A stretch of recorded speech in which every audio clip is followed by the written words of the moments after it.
Madam madam బ్రహ్మాండమైన news. ఏమిటది? ఈ దెబ్బతో ఆ బిలంగాడి పని ఫినిష్. బిలవా? ఎవరు? అదే అహోబలరావు, మన శత్రువు. ఓ, ఈ దెబ్బతో వాడి పని. ఈ రోజు రైల్వే స్టేషన్ లో జరిగిన మర్డర్స్ కు వాడే కారణం విషయం నేను సాక్ష్యాధారాలతో సహా తీసుకొచ్చాను.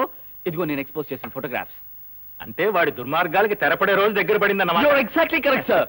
రేపొద్దున హెడ్ లైన్స్ అక్రమాల అహోబలరావు దుర్మార్గాలు దౌర్జన్యాలు వగేరా వగేరా వగేరా. మోహన్, నువ్వు వెళ్ళి నీ పని చూసుకో. అది కాదు మేడం. వెళ్ళు. Okay madam. రేపటి పేపర్లో హెడ్లైన్స్ నేను చెప్తాను, రాసుకోండి. ప్రముఖ పారిశ్రామికవేత్త అహోబలరావు మీద కొంతమంది చేస్తున్న వ్యతిరేక ప్రచారం. ఏమిటి మాట్లాడేది? చెప్పింది చేయండి. ఈ రోజు రైల్వే స్టేషన్ లో జరిగిన దానికి ఆయనకి ఏ రకమైన సంబంధం లేదు. మొత్తం మ్యాటర్ అంతా ఆయనకు అనుకూలంగా రాయండి. అమ్మా, ఈ రోజు నువ్వు ఎందుకులా మాట్లాడుతున్నావో నాకు అర్థం కావడం లేదు. మన పత్రికకు పాలసీ ఉంది, ప్రజల్లో దానికి ఓ విలువ ఉంది.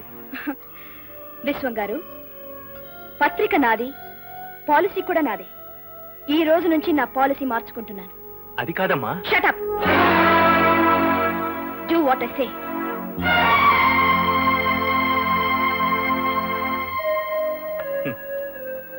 చాలా సంతోషంగా ఉందమ్మా.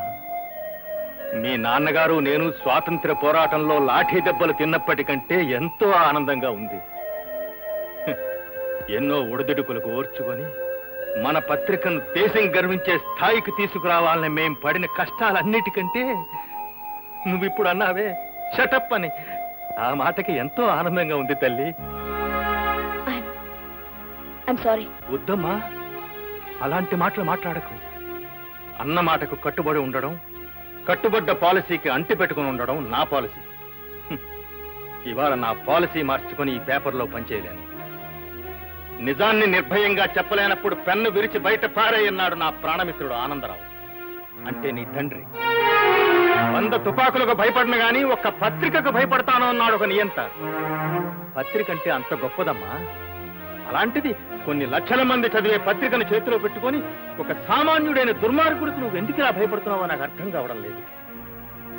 కలలో కూడా వాడి మీద నిప్పులు గురిపించాల్సిన నువ్వే ఎందుకు ఇలా మారిపోయావో నాకు అంతుపట్టడం లేదు.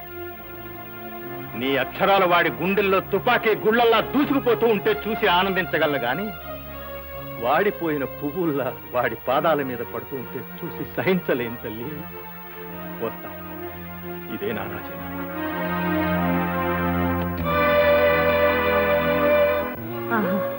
అయితే అది ఖచ్చితంగా నా మనవరాలు కాదు. జైల్లో ఉరికమ్ము ఎక్కుపోతున్న అమాయకురాలే నా అసలైన మనవరాలు. అవును బామ్మ, ఆ నవ్వు శిరీషది కాదు, ఆ నడక శిరీషది కాదు, ఆ నడత శిరీషది కాదు, ఆ గుణం శిరీషది కాదు. మీరు చెప్పేది నిజమైతే మనం ముందుగా కలుసుకోవాల్సింది జైల్లో ఉన్న అసలు శిరీషని. అవును బాబు. అవునమ్మా, పదండి. పదండి.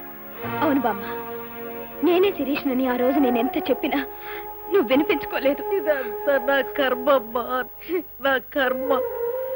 నీలో ఏదో మార్పు వచ్చిందనుకున్నానే కానీ నీ రూపంలో ఆ రాక్షసి నా ఇంట్లో చేరి నిన్నే తన పొట్టను పెట్టుకుంటుంది అనుకోలేదమ్మా. నేను కూడా పొరపాటు పడ్డానమ్మా.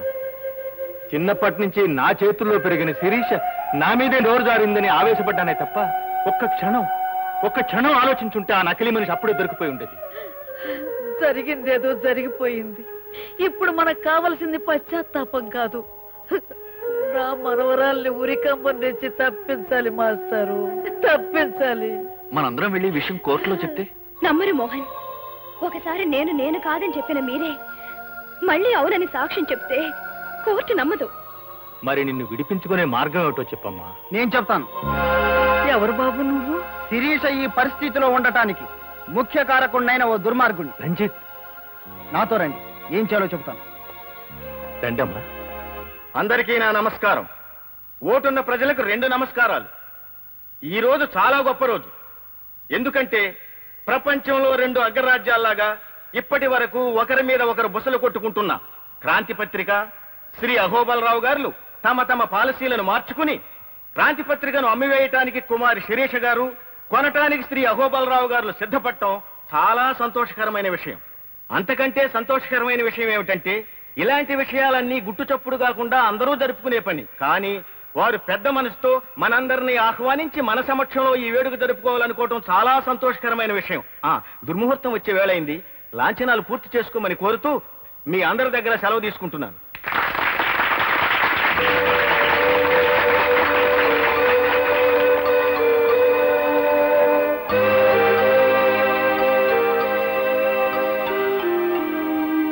ఆగండి.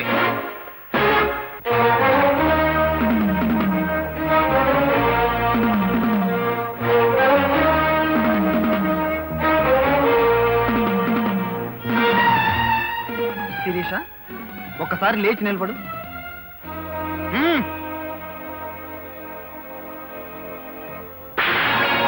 రంజిత్, ఏమిటి?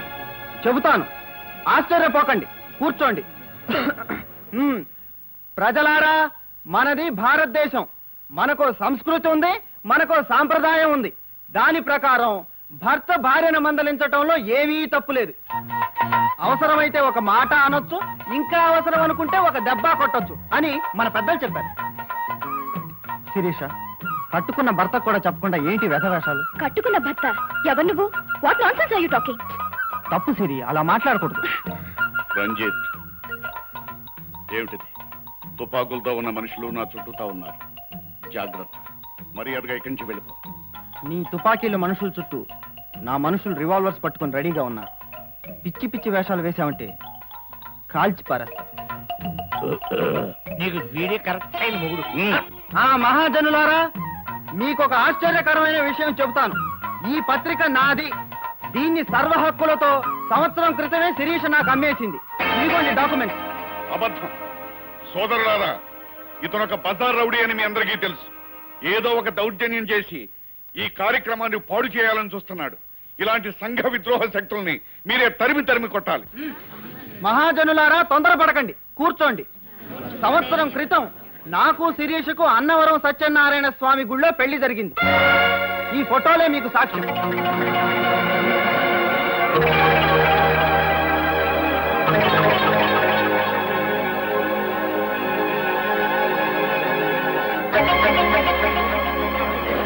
ఇప్పుడు నా భార్యామణి గారు మాట్లాడతారు. రండి భార్యామణి గారు. వెళ్ళు. ఇదంతా అబద్ధం అని చెప్పు. నాకు జనం ముందు మాట్లాడడం అలవాట్లేదు, భయంగా ఉంది. భయంగానే ఉంది. భార్యామణి గారు సిగ్గుపడుతున్నట్టున్నారు. వారి తరపున కూడా నేనే మాట్లాడతాను. కొన్ని కారణాల వల్ల కొంతకాలం పాటు ఈ విషయాన్ని రహస్యంగానే ఉంచుదామని ప్రపంచానికి వెల్లడించలేదు. ఏం సిరి? పోతే ఇంకో ముఖ్యమైన విషయం ఏంటంటే, మీరందరూ మమ్మల్ని ఆశీర్వదించాలి. ఎందుకంటే ఈ రోజే మా శోభనం. శోభనానికి పద సిరి, పద. అయిపోయింది అల్లుడు, నేను అడుగు కొట్టేశాడు. చెప్పు, ఏమిటి నాటకం? నాటకమా? నేను అడగవలసిన ప్రశ్న నువ్వు అడుగుతున్నావు. నిజం చెప్పు, వైజాగ్ లో హత్య చేసి తప్పించుకొచ్చిన సారిక నువ్వే కదా? అవును. అయితే ఇప్పుడేం చేస్తావు? నేనేం చేస్తానో తర్వాత. ముందు ఈ విషయం మర్యాదగా పోలీసుల దగ్గర ఒప్పుకో. నాన్సెన్స్. నేను ఒప్పుకోను. నాకు కావాల్సింది నేను బ్రతకడం. I want to live. ఒకరి ప్రాణాలు తీసి మరొకరి ప్రాణాలు ఉరికంబానికి నైవేద్యం పెట్టి బ్రతకాలనుకోవటం చావు కంటే హీనమైంది సారిక. Shut up. శిరీషను బలిచ్చి నువ్వు బ్రతకాలనుకుంటే అది కళ్ళ. ఒకవేళ శిరీష ఉరిదీయబడితే నిన్ను అహోబలరావుని వదిలిపెడతాననుకుంటున్నావేమో. నేనేర్పాటు చేసిన ఉరికంబానికి బ్యానర్ తీస్తాను. నువ్వు చేయగలిగేది నీ చేతులన్నీ చేసుకో.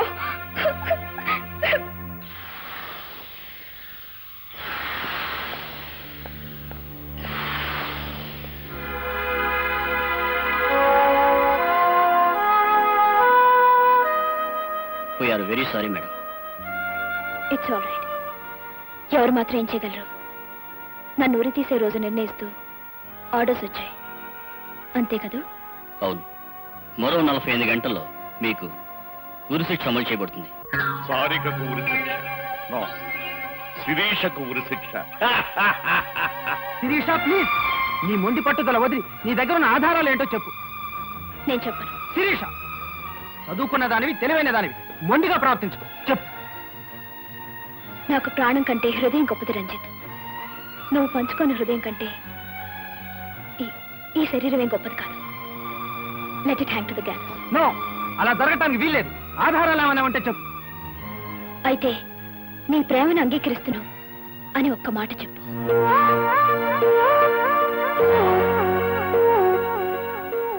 అలాగే.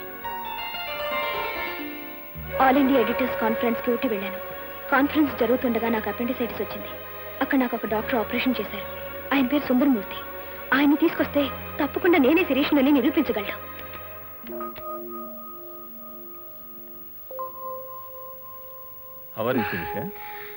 I'm fine doctor.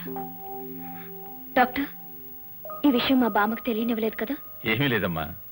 ఎవరైనా అనారోగ్యం చేస్తే ఇమీడియట్ గా ఇంట్లో తెలియజేయమంటారు. నువ్వేమిటి వద్దంటున్నావు? ఏం లేదు డాక్టర్, మా బామ్మకు తెలిస్తే తట్టుకోలేదు. సరేనమ్మా, నువ్వు ఈరోజు వెళ్ళిపోవచ్చు. అన్నట్టు ఒక ముఖ్య విషయం, నీది చాలా రేర్ బ్లడ్ గ్రూప్, ఎక్కడో కొన్ని దొరకదు, ఏబీ నెగిటివ్. నీ ఆపరేషన్ కావాల్సిన బ్లడ్ కూడా చాలా లక్కీగా దొరికింది. నీ హెల్త్కి ఏదైనా ప్రాబ్లం వస్తే మీ డాక్టర్ని నన్ను ఒకసారి కన్సల్ట్ చేయమని చెప్పు. Okay doctor. నెవర్. ఎట్టి పరిస్థితుల్లోనూ ఆ డాక్టర్ ఇక్కడ రావడానికి వీల్లేదు. వచ్చినా బ్రతకడానికి అస్సలు వీల్లేదు. ఏమైతే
నా రాత ఎలాగో నిర్ణయమైపోయింది.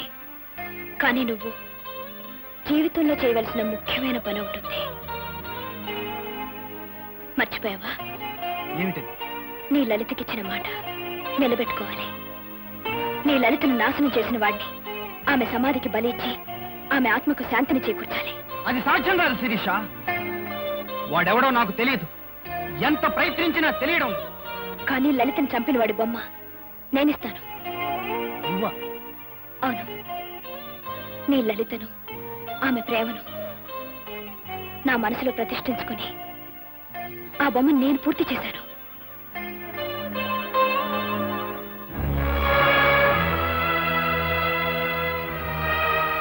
రంజిత్, నీకు మనసిచ్చాను, బ్రతుకును కూడా పంచిద్దాం అనుకున్నాను.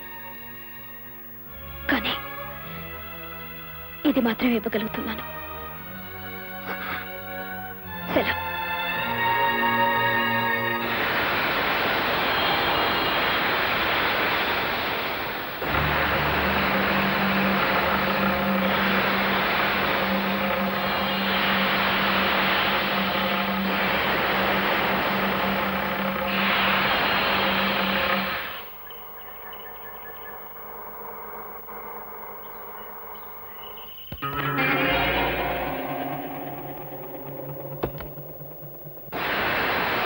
Hi dad.